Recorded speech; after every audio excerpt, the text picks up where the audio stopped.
So, a frequently asked question in Massachusetts is about guardianships and about when you should file a guardianship. For grandparents in particular, but can be other relatives or other people involved as well, the issue might be that they're the ones that are taking care or need to take care of their grandchildren or the minor child. In Massachusetts, you have to file something called a petition for a guardianship, and you have to file that with the court. If it's an emergency, you can file an emergency, a walk-in, but you typically need to get a citation to have the parents and other interested people served, and you have to have them served by a sheriff or constable. The judge will then determine whether or not the guardianship should be allowed on either an emergency, temporary, or permanent guardianship. Even a permanent guardianship is one that can be vacated at a later time.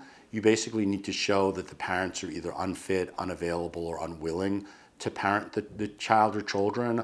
Sometimes it's involved where DCF's filed what's called a 51A, or there's an allegation of neglect or abuse. Other times it's where the parents have basically left the children with you and you're doing the day-to-day caretaking of the children. Sometimes it's where the parents will consent, or one or both parents will consent to the guardianship. Other times it's contested, or other times you don't know where the parents are living and will do the citation by publication.